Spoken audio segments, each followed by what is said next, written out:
I just couldn't resist. It was too low-hanging fruit. All right, let's get you set up here.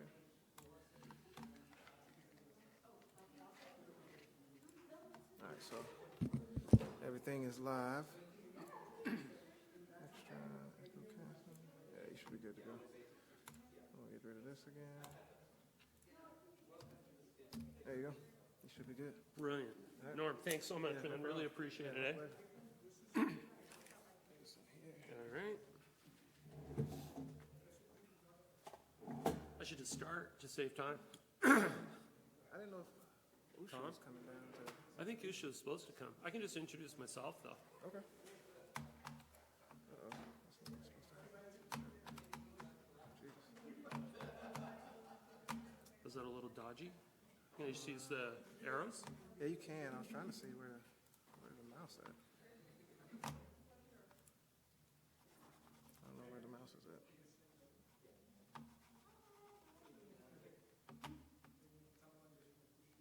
As long as the arrows are okay. Yeah, the arrows will get you where you need to be. Yeah, I think yeah. that's it. Yeah, everything should be running. Zoom is going, you're unmuted, and we're recording. So you good? Thanks, I appreciate it.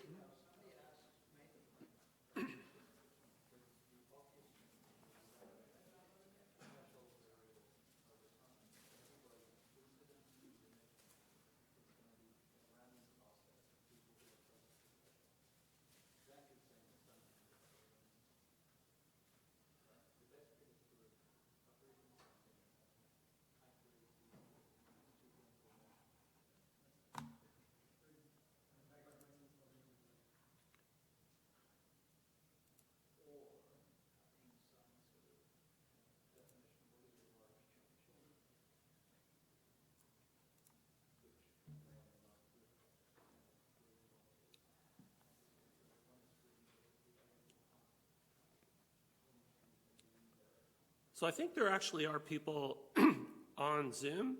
So hi, everyone. Thanks for coming. I can't see the Zoom, but I think you can see me. That's the hope. My hope, anyway. It's 12, so you know what I'm going to do? I'm just going to start because I want to get through this, and I know, or what do you guys think? Should I start? Should I give a few more minutes? 2 or 3 minutes?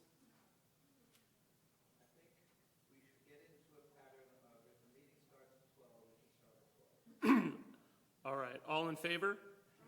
Oh, look at that. That's fantastic. All right, so I am going to start. My name is Jim Lavery. I think I know you all, so we don't need big introductions here. We haven't met, but hi, I'm Jim. And hi, everyone online. Again, I can't see who's there, but thanks for taking the time. So today, I'm going to talk about how can we improve the effectiveness of global health campaigns. This is work that Lee Wilkers, who is here with us today, is doing. Hey, Usha, I've just introduced myself. We're doing this in collaboration with some collaborators at UNICEF. I'm going to just essentially describe a little bit about this project and its genesis and what it's about. People often wonder why, the ethics people are talking about this kind of stuff. But this is just a really quick overview of this very small program that we have here called the Human Engagement Learning Platform. Lee and I are now the only core members left because everyone has been moving on to greener pastures, which is terrific. But our work focuses on stakeholder engagement and organizational learning, which you'll see a bit of today, fair partnerships, broker design, which is a kind of newer method that Lee has really been brainstorming, and some knowledge co-production approaches as well. So the project I'm going to talk to you about today, I'm going to just tell you a bit about the genesis. And it has its roots in some of the earlier research that we did at HELP, in particular some work that we did in our first collaboration with the Carter Center in Haiti. Lee's also a Haitian Creole speaker, which has been very handy. He's led a lot of our work in Haiti. In this work, we really were exploring the relationship between stakeholder experience and organizational learning and campaign effectiveness. The context here was that there was year-over-year decline in coverage for mass drug administration for lymphatic filariasis in Port-au-Prince, and the great late Steve Blount and Greg Nolan invited us to go down and see if we could kind of do a case study to see if we could help understand what some of those drivers might be. So we interviewed a whole bunch of different people. We looked at the program inputs and mechanisms, and what we did was we elucidated what we're calling a bunch of different contextual factors or human factors that we thought were really mediating some of the effects that were being seen at the performance, at the output side of the campaigns. So after that work, we really started to get more interested in organizational learning, and we applied for round 24 of the Gates Foundation Grand Challenges and Global Health Initiative, their Grand Challenges Explorations program, and 1,100 applications and 11 awards. So we were pretty excited to get this, and it was called Improving Campaigns Through Organizational Learning.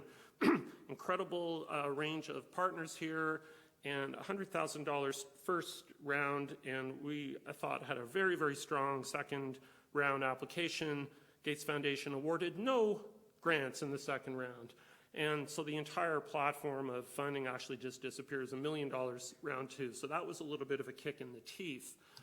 But one of the upshots of participating in that program was that we were invited to participate in the World Food Programme's Innovation Accelerator. Unfortunately, we didn't get to go to Munich, as you usually would, for a week because of COVID. And so we did this online for about 2 or 3 months, where we participated in a whole bunch of activities, all focused around lean startup methodology. So this is very much kind of product development mode in this set of grants. And we did a whole bunch of activities around identifying the product and figuring out how to prototype things. And I'll come back to that in a few minutes. Around the same time, the Gates Foundation was creating the Health Campaign Effectiveness Coalition through a grant to the Task Force for Global Health. And the vision, I think, behind the HCE was that you would have country-led systems that use a strategic balance of targeted health campaigns in concert with regular health services to achieve and sustain health-related development goals for all people. The impact that was anticipated in this program was that health systems objectives are met through highly effective and equitable use of campaigns that are planned and delivered in conjunction with ongoing health services and that reach all the populations targeted for the intervention. And the long-term ambition here is that countries would lead decision-making about health campaign delivery and financing based on evidence and what's appropriate for their health and for their health system, populations, and community contexts. And the donor and the global campaign policies and financing structures would be guided by evidence and aligned to support country needs. So the usual kind of high-level ambitions. The HCE then aimed to achieve these outcomes through creating a forum for learning and coordination by identifying, testing, and replicating evidence-based practices through a suite of implementation research funding. I'll come back to again in a second. And by advocating for policy alignment and collaboration with a lot of the sort of high-level global health organizations that kind of work in this space. In terms of the governance of this august body, one of the committees is the Scientific and Technical Advisory Committee, and of course the august Professor Deb McFarland is a member of this committee. We have great representation from our department.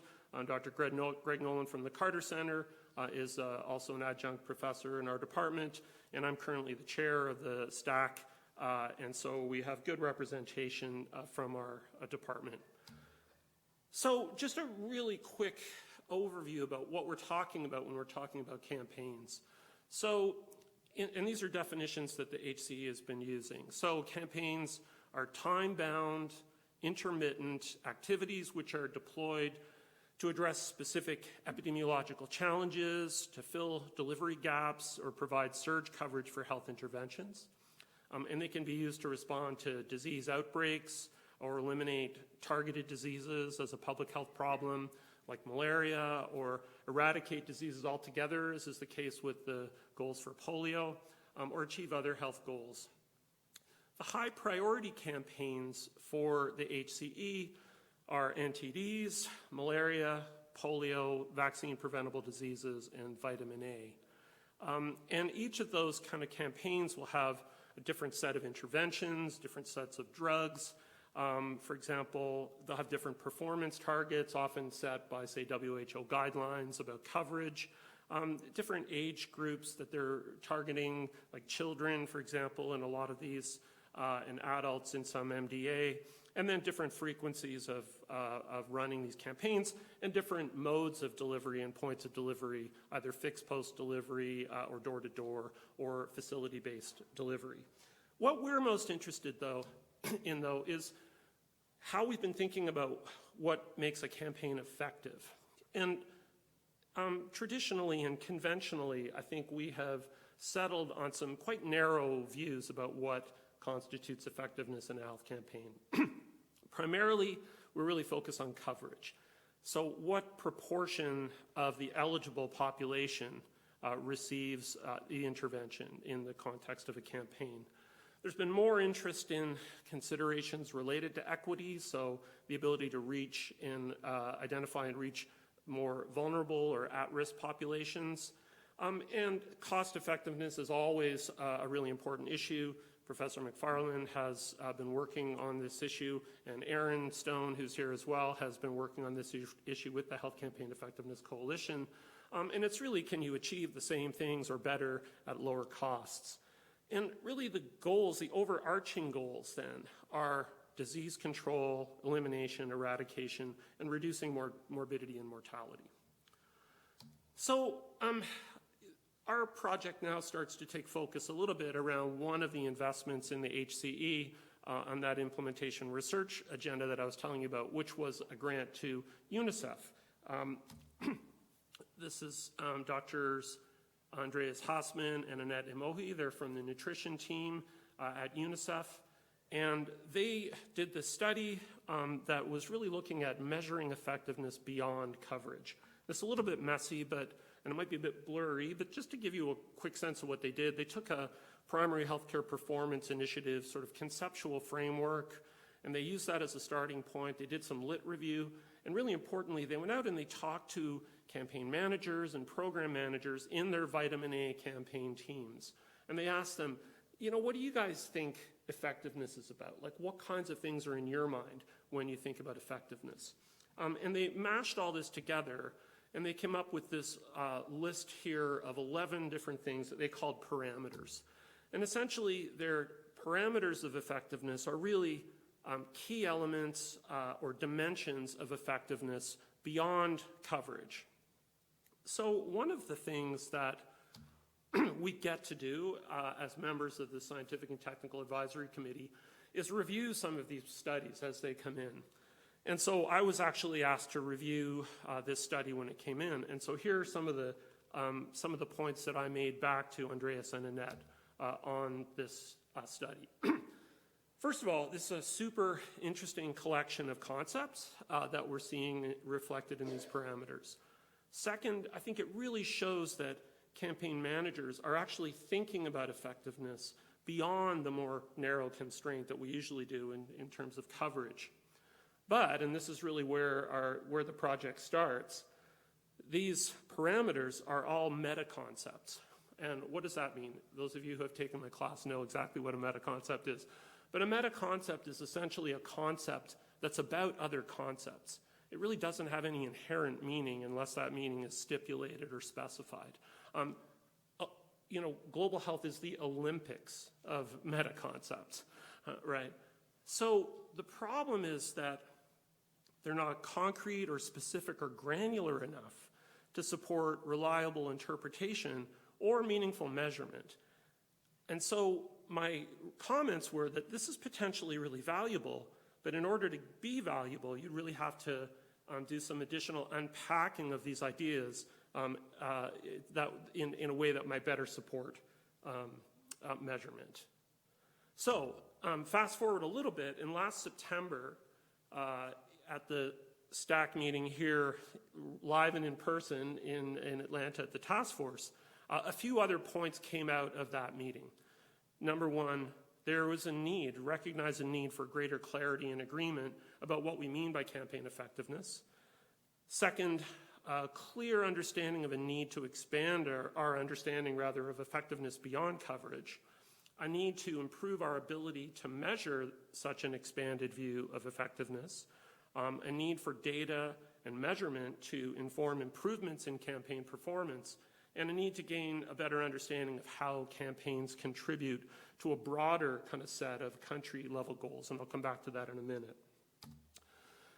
So after that meeting and after some of the discussions that ensued around the review of that report, we were actually invited by the HCE leadership to submit a very small, very time-intensive, time-limited proposal to try to address some of these issues. And so our team, Lee Wilkers, you see him here captured in his natural environment, what? He'll get me back for that. Yeah, and Andreas and Annette. And so the four of us then have been working on this project together. And our proposal, which went in on January and the whole thing started in January and it ends in a few weeks, so very rapid. We called it a health campaign effectiveness knowledge architecture. And I'll come back to that point in a second. But, what problem were we trying to solve? Obviously, this backdrop that I've just described is how should we define and measure the effectiveness of health campaigns? That's the high-level question.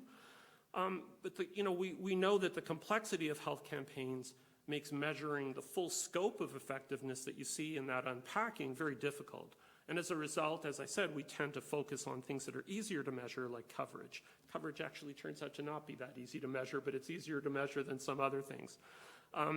Also, there's this kind of inability to measure other aspects of effectiveness that really could be limiting campaign performance and value. And I think there's a growing understanding that that's true. There's this additional complexity, I think, because health campaigns today also have a diverse set of other objectives that they have to be mindful of. How can those campaigns strengthen health systems in campaign countries? How can campaigns contribute to improving the equity of campaign coverage? And how can campaigns contribute to country ownership of the health programs that are now delivered primarily through campaigns, right? And really importantly for this project, like how would we know? How would we know what the attributable contribution is of a campaign to any of those more distal outcomes? And something that I'll come back to a bit later, but really critically important point is we're not trying to explode things so that we have to measure 400 million things. We're trying to sort out through this work what's really important and necessary to measure and how to do that. So our approach was, as I described, we adopted this kind of idea of a knowledge architecture.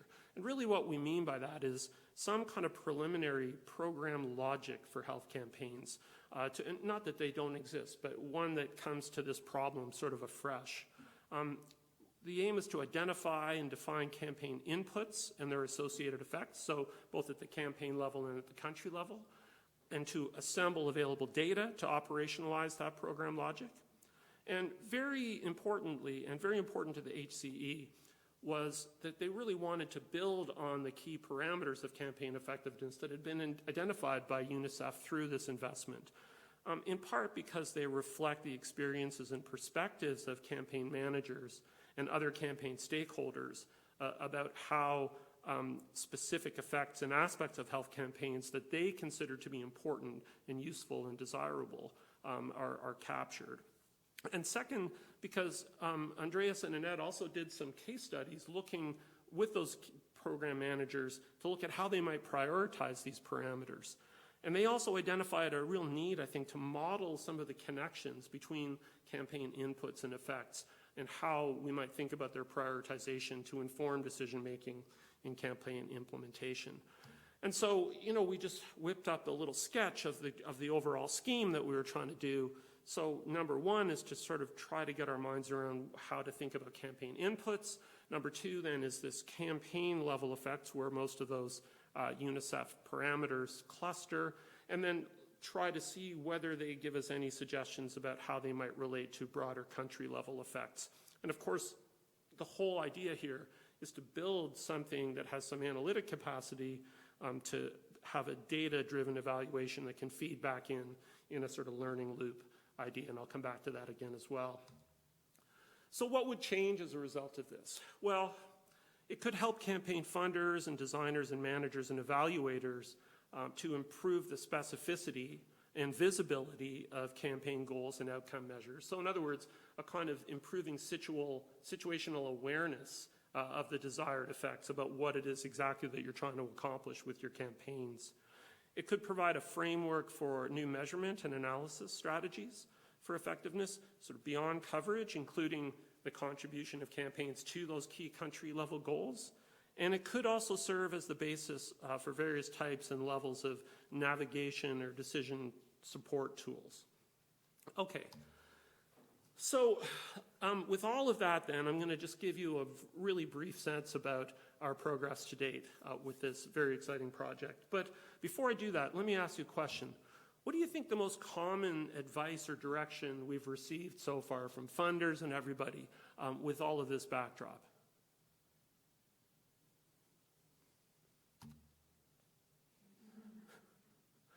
And you're like, okay, let's keep it simple.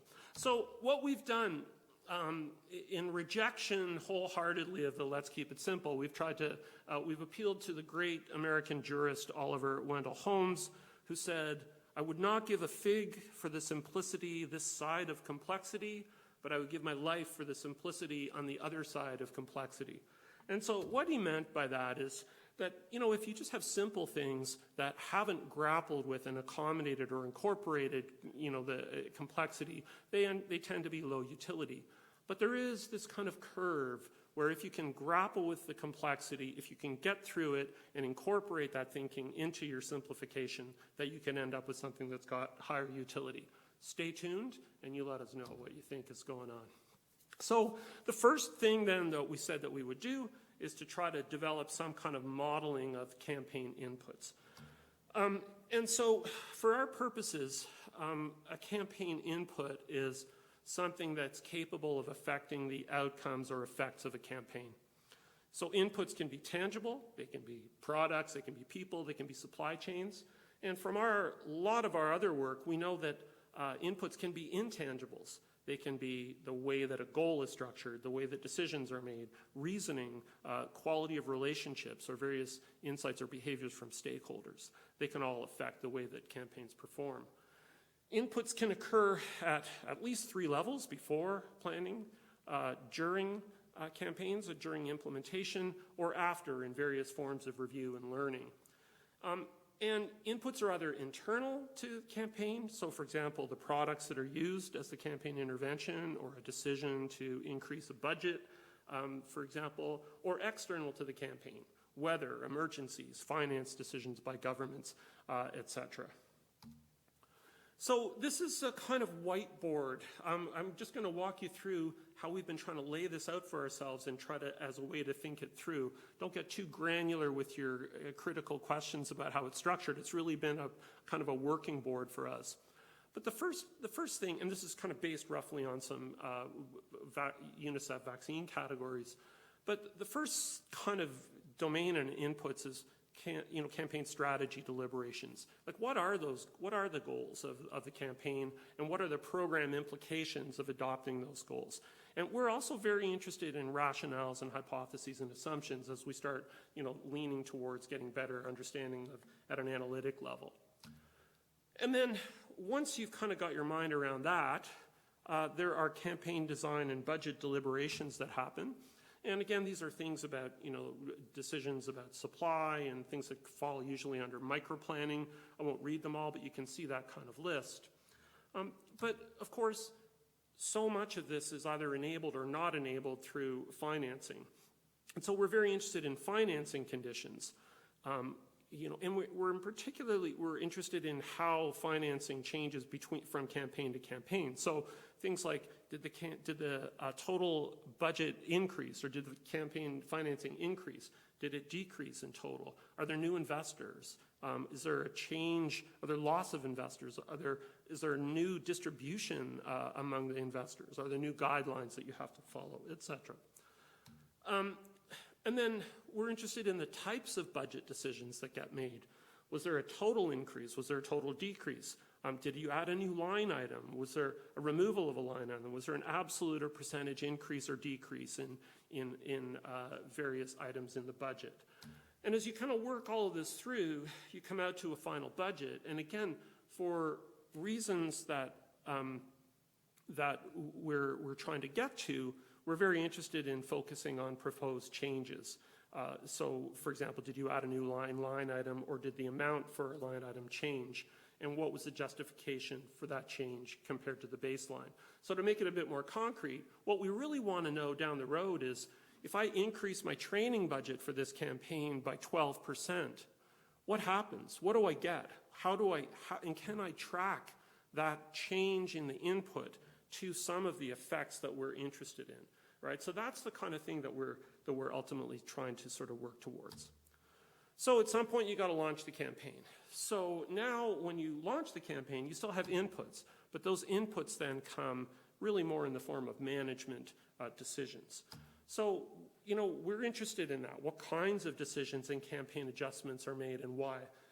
Lee and I have worked really intensively over the last 3 or 4 years with the LF program at the Carter Center in Haiti on the campaigns and on the nuances. And so we really got our legs underneath us on some of those kinds of decisions that are made there. But then what kinds of effects at the campaign and country level do these decisions contribute to again?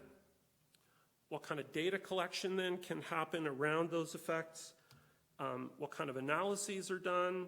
And then what kind of learning do these support? And really importantly, we're interested in the way that this learning can inform these deliberations again in a cycle. So the whole notion of this really at a higher level is a kind of planning, design, management, evaluation, and learning cycle, and how unpacking all of this might serve to improve the way that that cycle can actually function. Okay, so that was a little bit about the inputs. So the next thing we said we would do is model campaign level effects. So as you have seen a number of times now, we're starting with the UNICEF parameters. You've already seen them. And here we run into, we inherit some problems. We have this parent concept that we're working on here, which is campaign effectiveness. But we've already seen that those UNICEF parameters, what we inherit now is a whole bunch of meta-concepts. And what we really want to get to is we want to move beyond those meta-concepts, which really don't offer an awful lot of granularity or specificity for measurement. We want to get to a higher degree of specificity and a higher degree of precision. And we want all of that to happen in the service of improved measurability, improvements in construct validity and interpretability, and really trying to improve the overall value of the kind of measurement strategies that we can put together. Here's another working board. This is just to give you a sense about how we've been trying to tackle this. So for each of those meta concepts, we've really just been working off something like this, where we've been trying to unpack them. We all kind of come from similar backgrounds. Andreas has a DPhil from the Ethics Center at Oxford. And so bizarrely, we kind of all have this kind of same concern about the normative side of these things, and we're kind of quite interested in the conceptual side. I'm going to give you a couple of examples, but schematically what we're really trying to do is go from campaign effectiveness, get guided by each of these meta concepts, and see if we can unpack them or identify specific ways within them that give us better traction for measurement. So let me give you a few examples about how we're trying to go about that. The first is the concept of efficiency. So we've kind of identified sort of 5 key elements. One is about resource use or resource utilization. The second is kind of about impact. Like, what impact do you get for that resource utilization? Sort of cost effectiveness, that's also about efficiency. We're also interested in performance, design and execution, timing, prioritization, right sizing, sort of management and organizational decisions and strategies. And then what we call opportunity management, the ability to recognize and seize opportunities to improve impact, both at a campaign and country level, is a really important aspect of efficiency. And then finally, limiting waste. unused resources, opportunity costs, and especially from the work that Lee and I do, failure to learn, we think is really one of the most inefficient things that programs can do. Another example, and I'm not going to go through all of them, but I just want to give you a flavor of how we're approaching this, is the concept of resilience. So we're thinking about resilience as a program's capacity to modify the delivery strategy in response to shocks or challenges that occur. And there's no lack of those for campaigns out in the world. And so, in a sense, resilience is a static or cross-sectional account of what we're thinking of as a latent capacity in a program, right? So in other words, it's a program's capacity before it's activated by some kind of external shock. And the measurement categories that we're looking at there are redundancies. So for example, are there multiple delivery platforms in the same geography? Do they do immunization days as well as doing facility-based delivery or fixed post or door-to-door delivery? Are there reserves? Is there surge capacity in key components? Staff, vehicles, IT, supplies, etc. What are the vulnerabilities and dependencies for the campaign? Healthcare worker compensation, where's that conversation at? Investment continuity, partnership strength and reliability. And then institutional knowledge at a program level and existing data for emergency decision making. Are they able to draw on data? Are they able to draw on that knowledge to respond? And then what kind of trade-offs will have to be managed for some claim of resilience? If you have just-in-time supply chain approaches, your capacity to respond to a shock like COVID is going to be really limited, and we certainly saw a lot of that during COVID. I've added responsiveness here because we saw it as very closely related to resilience. So responsiveness we're seeing as how well the latent capacities are operationalized in response to external shocks or challenges. So in other words, responsiveness rather, is about a program's ability to change and modify its delivery strategy, not its latent capacity. So in a sense, what you have is responsiveness and resilience are kind of two sides of the same coin. Resilience is the static, cross-sectional account of latent capacity, and responsiveness is the ability to activate that latent capacity in the campaign. And I mean, this all sounds a little bit conceptual, but I think it's the kind of granularity that we're trying to work out about what's really going to matter and how we might kind of attach measures. So I'm just going to give you one example on the modeling at country level effects. And this is the concept of sustainability. So we're thinking about sustainability as the ability of a country to sustain the delivery of externally funded campaigns once that external support ends. So in other words, the ability to sustain delivery or capacity of the program without external support. We're thinking about it as a kind of off-ramp from campaigns to country ownership, or sort of the afterlife of a campaign. And the measurement issues here are what we're calling distance to destination. So it's the kind of forecasting for key campaign input capacities at a country level. So we're not going to get rid of campaigns. That's a long way in the future. It's going to be a bit of a spectrum about how that plays out. But some ability to anticipate where we are with respect to that, that off-ramp, I think is going to become more and more important. We're also looking at things like relative contributions to campaign financing, division of labor and responsibility, and then how to think about what might trigger that final kind of off-ramp. Okay, so at that STAC meeting in September, one of the things that came out in the little newsletter back to everyone afterwards was, we really do have to get better at grappling with complexity. So it's like, okay, well, here we are. So we start with campaign effectiveness, and then what we've tried to do then is sort of explode that out with the UNICEF parameters to say we think these are constitutive elements in some respect, and then we've kind of taken it the next step and tried to unpack each of those. So here's where we think we are today. We think we are still have our crampons on for those climbers amongst us, still trying to make our way up the Oliver Wendell Holmes slope with the hope that we can kind of get to the summit and start coming down to really figure out how to simplify this. A couple of quick thoughts about the HCE in phase 2. And this, we have a meeting of the leadership team in London in a couple of weeks where a lot of this is really going to get worked out. So this is kind of, I think, what's publicly known now, and there are some details that I think are still under deliberation. But one of the points is that there really isn't going to be any more implementation research. The funders have made that absolutely clear. We've done enough research, we've had enough questions, we need to do stuff now. We need to focus on action. So we need to figure out how to put the findings from the implementation research studies that were funded by the HCE in phase 1 into practice. And I think the UNICEF Beyond Coverage studies that we're focused on are an example of that. And there are lots of really great ones. Go to the website. It's a great website, and there's some really terrific work that's been done. The next point is that the focus is really on building what is being called a collaborative action strategy for the coalition. Again, how to put these ideas into countries, how to get countries to adopt them and support them in doing so. And the final goal is really about trying to expand this current coalition of partners, which is very high-end. It's Gavi, it's Global Fund, it's WHO, it's Gates Foundation. It's like a lot of the heavy hitters to try to expand that out to get more, bring more people in, more organizations in.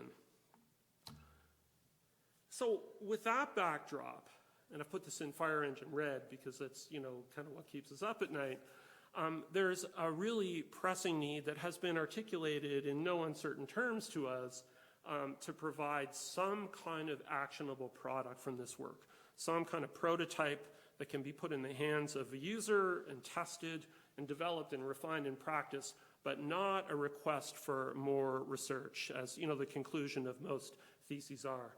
And I conclude that we need more research. Well, no, you get fired now for saying that. So we can't say that. We've got to figure something out. So I mentioned our innovation boot camp at the start, and so we're going back to our lean startup roots. We want to try to figure out how to develop a prototype and test something with users with absolutely no pretense that we're going to be at the end, but that we're going to have something at the start.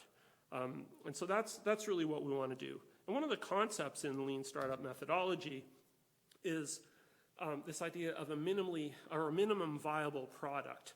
And I'm going to tell you in a second about the idea of a points to consider document as our minimum viable product. So in lean startup terminology, a minimum viable product, or the MVP, is kind of that version of a new product which allows the team to collect the maximum amount of validated learning about customers with the least effort.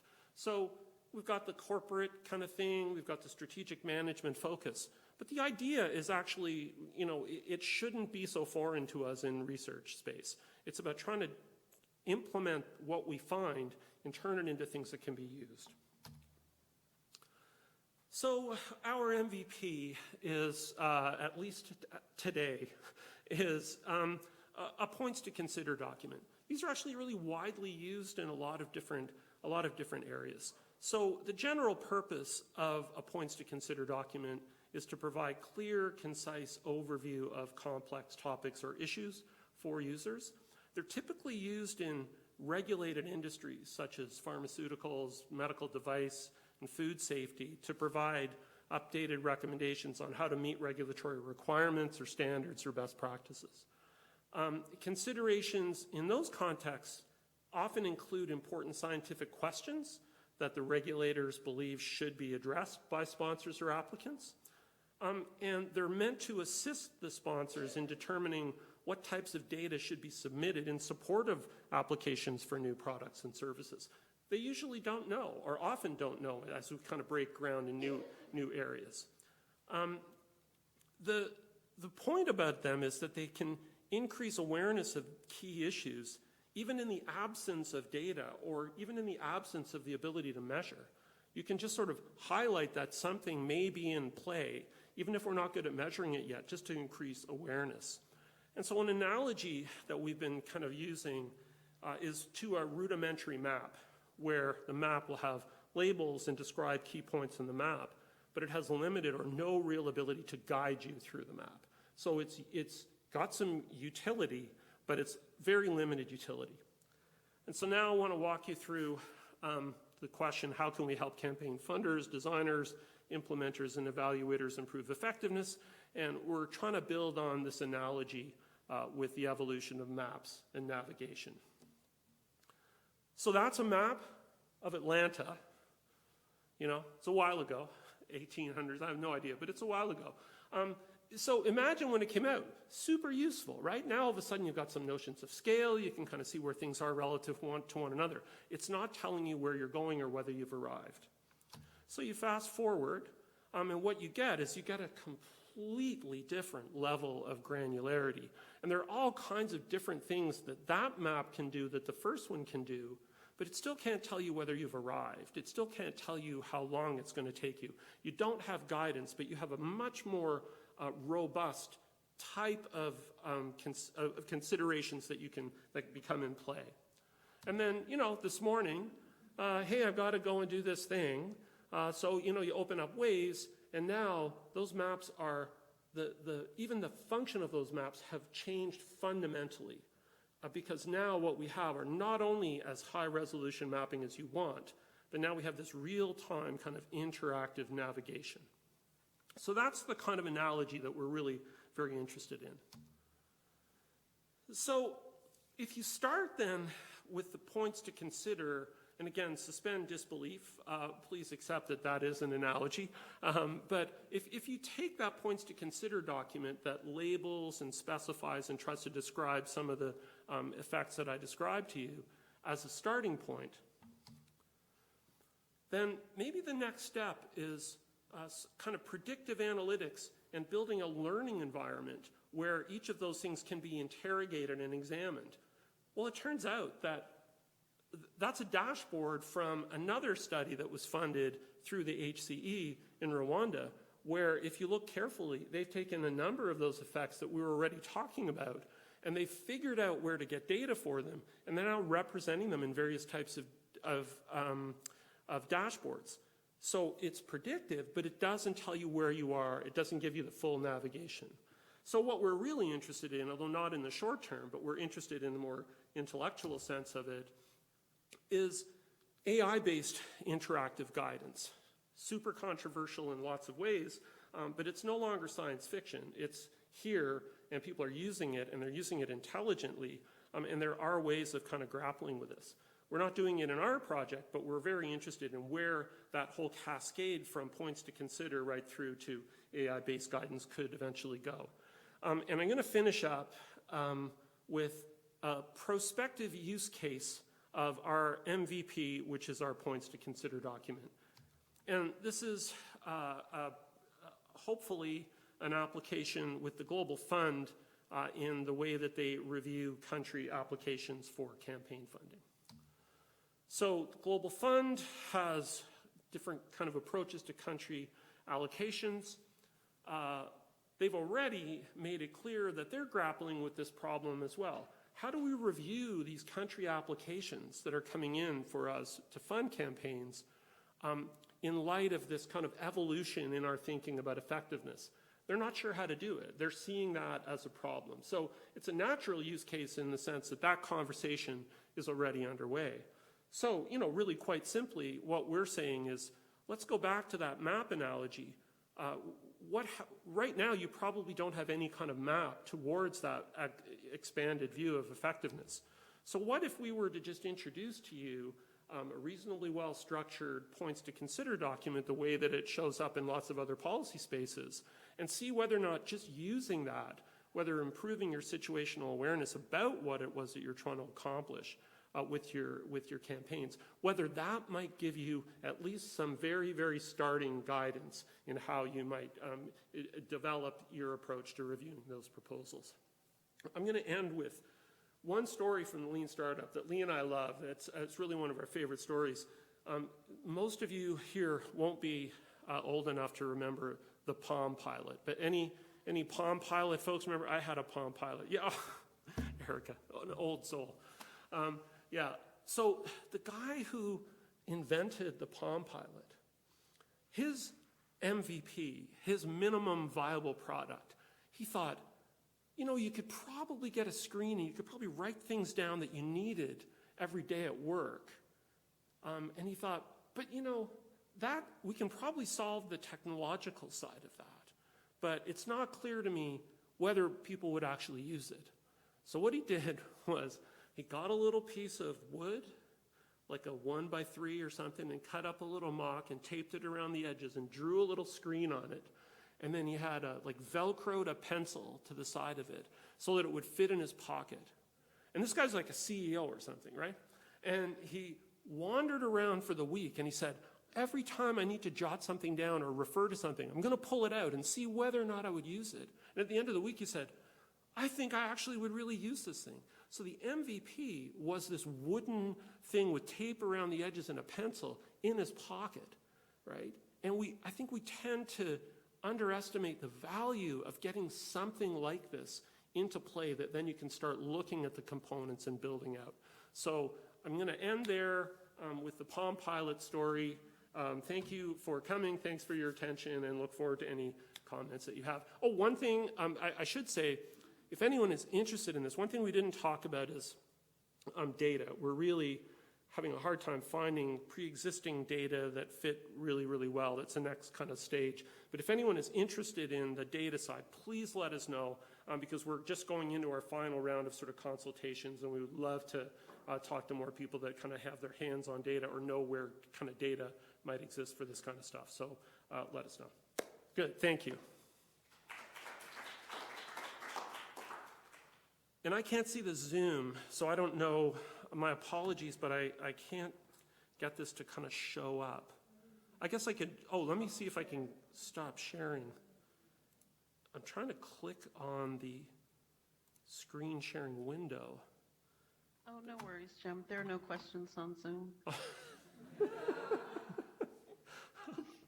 Well, that's reassuring. Yeah, Erica. In the meeting, you had those two doctors that came up with those 12 core concepts. Yeah. Did you have people that were sitting in on that meeting, maybe listening to them discuss how they came to those, that would have actually been able to get you to the expanded version? Maybe they were purposely trying to condense them? Did you think of having somebody in the discussion that was like, oh, actually, I'm going to write that part down, it's more specific?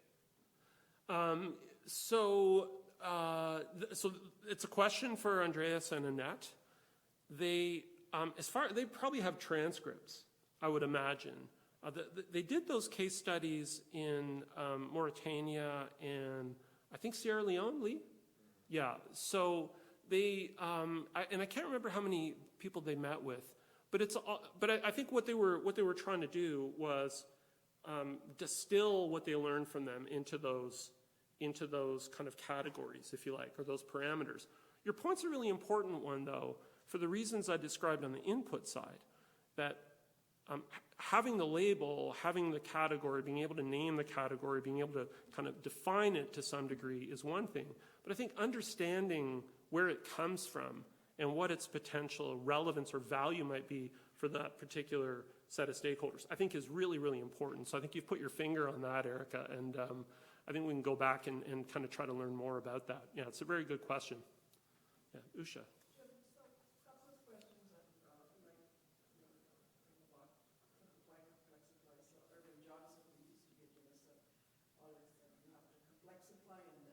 Yeah.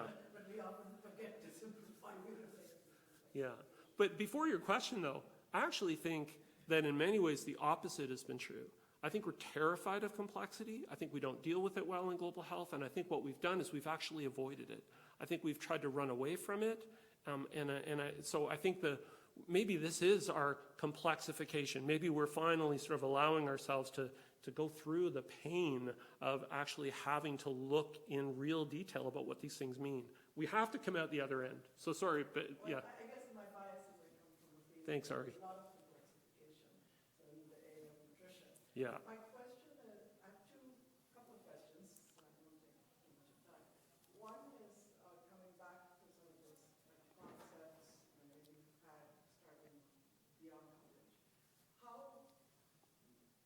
mutually exclusive are they, and is that being tested? So that's one. And even within those, when you open it up, are they independent, or, I can see examples where one will influence the other.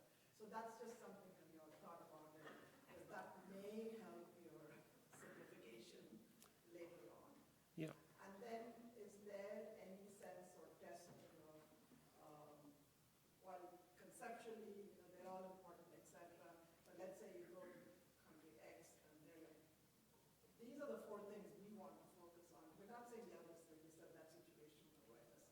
So would that be something that would be factored in as you think through this, where it's not stopping at coverage, but how do people decide? Can they mix and match? Say, I want to focus on 4 of these. Right. And what will that might? So that's one. And finally, this is more sort of where I think I see some overlap. You're not familiar, so at least in the nutrition space, with regular programs, people have used program impact pathway, and all the way sort of going, Yeah. etc. And I see some similarities there, and has that you've thought about that, and that constant thing of, like, these are not campaign, but fortification, for example. Colleagues of mine who work in this space have come up with tools to track, Right. which is not just coverage, it's going all the way. So just any thoughts? Yeah. Well, let me, so great points, great questions. Let me run through them backwards. So on the last point, I think one of the things that we've decided, because it's such a short space of time for this, we're funded for 16 days, starting in January and ending at the end of April. So it's been a sprint. But to your point, we're actually aware that there's been a lot of really interesting work in similar analogous spaces. We haven't even bothered trying to get a deep dive into that yet. That's something that we would really want to do, because I think your intuition is right. I think that there are almost certainly things that are already out there that could either be tailored or just adopted. And I should have been a bit clearer about that, Usha, but we think for sure that's the case. Just haven't done it yet, but that's something that once we get this, then we can look and say, look, was our reasoning flawed, or was it, at least we're clear about what we were thinking ourselves. The middle question, I think, is, let me just see if I can remember the middle question, which was about the prioritization. In a way, it kind of links up to the question that Erica posed. Andreas and Annette did this in those case studies. They were actually really interested in how countries would prioritize those with those parameters. And of course, what they did was they found, oh yeah, we want these ones, we want these ones, we want these ones. And then to Erica's question, it's like, well, why? And that was a harder question to answer. And so in a way, it was the difficulty answering the why, or the reasoning that informed the different prioritization, and the clear understanding of the complexity of the contextual drivers of those decisions that kind of got them to come back to the drawing board and say, okay, we may have to actually step back a bit and see if we can unpack this a bit more, even to be able to answer those questions. And your first question, are they mutually exclusive? Yeah. So testing, absolutely not. Nowhere near anything that would look like testing. But your question's really important, because when you start to, and I didn't subject you to some of the visuals that Lee and I have been messing about with, where you start to draw red arrows and start linking things up, it's absolutely mind-boggling what happens. And I'm going to just reverse a bit up here, and it starts to look like this on the right. And so in many ways, we actually think that the complexity of the relationships with inputs and this broad level effects with lots of different dimensions of those effects, in a way it would lend itself really, really well to kind of neural network type analyses. And other, less kind of onerous AI applications. But your question about whether it's tested, I'm not even sure that it's possible to test it without going all the way through and doing something like, and of course to do that you would need crazy amounts of data, and you would also need to have really, really difficult problems to solve around training, like how you would train HAL, your AI bot, to kind of work through that. So we put it up there because we're very interested in that problem, but it's a 5-year problem, I think, not an immediate one. Yeah. Dr. Lavery, we actually have a few questions on Zoom. Oh, I'm going okay. to start with Dr. Hinman. Hi. Hey, Alan. Jim, that was a really wonderful presentation. I had just a little quibble, which is, I think you used too narrow a definition of sustainability. Historically, sustainability really has meant that countries take on total funding from within their own resources. But I think now with the proliferation of external partners and other sources of funding than just national budgets, that sustainability really means identifying a long-term source of support, not just that it has to be printed on the treasury of the country. Over. Yeah. Thanks, Alan. Yeah. No, and I kind of alluded to the fact that these things are going to sort of exist on a spectrum. I think what we were trying to see is whether we could get some kind of anchor, sort of to Usha's point about whether there's mutual exclusivity around these categories. We were just trying to think about it that way. But like I said in the last question, this is probably a long way off, but really, yeah, appreciate the point, Alan. We have Daniel. I don't know if you want me to read your email, your question? Yeah, I can't see it, Sharon, so I'd appreciate that. That's fine. Is the number of circles in your model a reflection of complexity? Yeah, I mean, in some ways, I think it's probably your clearest picture of complexity. And I would say that, it's almost an infinite regress problem. You could unpack each of them. And the reason we put them up is to sort of show that if you try to look seriously at these things, there are a lot of components that actually could be quite significant and probably shouldn't just be swept aside without some attention. But for sure, I think the little bubbles end up being, a good indication of complexity. One of the things that we look at is service quality, and we looked at a bunch of other different kind of measures and different frameworks for service quality.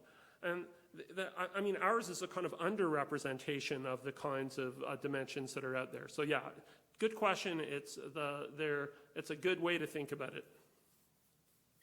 Next, we have Dr. Castro. Ken, do you want to give an update on your? There you are. So, thanks, Jim. Really great job. My question was, notice that you made reference to the Global Fund against HIV, malaria, and tuberculosis, and that I'm aware they've done a lot of work in the area of transition, sustainability, and co-financing. And to what extent has that work been used to inform the work that you're doing to either further expand, avoid duplication, or redundancies? And I acknowledge, as Alan did, that the concept that this is ultimately country-owned is often a faulty premise. I'll use even the United States as an example. Back in the late 70s, they decided that the problem of TB had been solved, and they defunded a lot of TB programs only to be hit by a resurgence. So I think we need to incorporate concepts such as governance and accountability. And we, in our community, are increasingly talking about multi-sectoral accountability frameworks. Over to you. Thank you. Yeah, I think it's a terrific point, Ken. So 2 parts to your question. The first part, we haven't really interacted at all. There's been some conversations between the HCE and Global Fund. We're aware that this kind of perception of the difficulty they're having exists, and we're hoping to be engaging with them in the next couple of weeks to see. We haven't really looked at their history and experiences at all yet, because this has been such a sprint. But that's another thing I think that we're hoping to get a bit of a portal into. On the second part of your question about governance, We totally agree, and we think that it's also, you know, a broad set of inputs and probably effects as well when you think about how governance kind of functions. And so I think where we're most interested in that interface with governance is around organizational learning. Like, what is it that we could help to conceptualize or develop that may actually improve governance by improving the learning that the governance, people governing are able to take advantage of. So I think that's kind of our reasoning about that right now, Ken. Yeah. Mo, you've had your hand up as well. So. Yes, this is amazing work, first of all. Thanks, Mo. Just to say, I get the, you know, I was reflecting a little bit on the implementation science world, has grappled with the idea of how you go from simplicity to complexity a little bit, to really think about how you achieve success, whatever success is. And so there are probably in the order of about 180 different frameworks of implementation science that think about a lot of what you talk about. One of the best ones, I think, is Inola Proctor's implementation outcomes framework, which actually is extremely similar to the 9 or 10 things around your campaign piece. And then they dig into each one a little bit more in depth, like you guys have.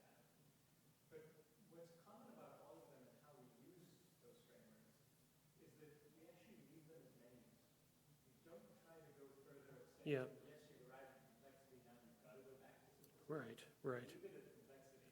right. Make the argument that for each campaign or for each public health intervention, whatever it is, implementation, whatever it is, you should have hopefully gone through the painful exercise of figuring out the context, the stakeholders, and what are the actual barriers and facilitators, quote-unquote determinants in implementation science lingo, that you are actually trying to address, and pick those metrics Yeah. that actually speak to that. Yeah. So it becomes a menu of, yes, you might argue with this sort of cherry picking of outcomes, but it's really cherry picking on the basis of we actually tried, for example, in your, I think you had like immunization days is one Yeah. example earlier. One could argue that that's an implementation strategy of getting your vaccination, your intervention, to reach more people in short periods of time or to address quick outbreaks or those sort of things. And so you're addressing certain barriers and you pick appropriate metrics. So, anyway. Yeah. So really, really helpful, Mo. Could I get you to send me that framework? 'Cause I think you're right. I mean, one of the things that it's a bit overwhelming, the proliferation of frameworks, and you start, you know, you can't see the tree for the forest kind of thing, right? So yeah, so really appreciate the comment. And just one additional thing, and I know we're out of time. We had a 10-second chat yesterday, but one of the things that Lee and I have been working on with the Carter Center, with our Carter Center colleagues in Haiti, is trying to figure out how to also start capturing information about value to stakeholders. So it may be a way, it's either going to be a way of adding complexity or it could be a pathway to simplification.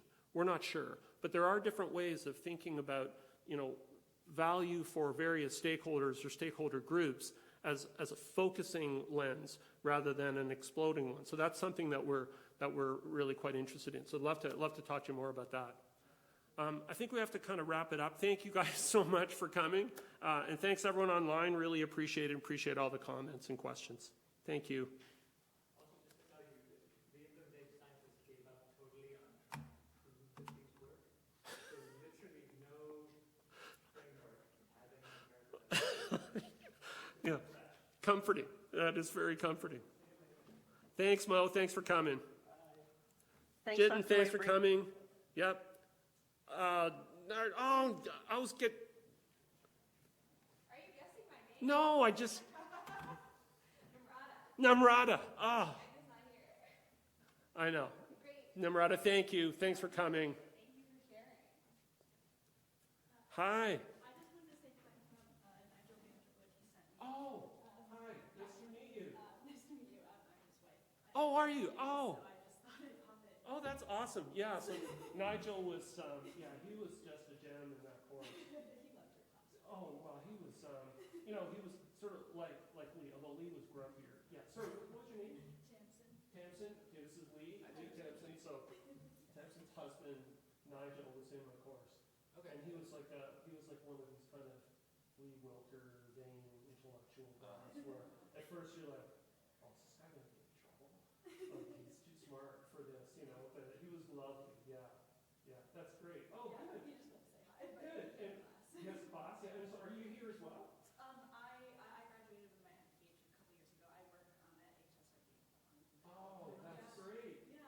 My wife and I also did MPH together here. Nice. So married public health people, yeah, we got to stick together. Yeah. Yeah, it's very fun.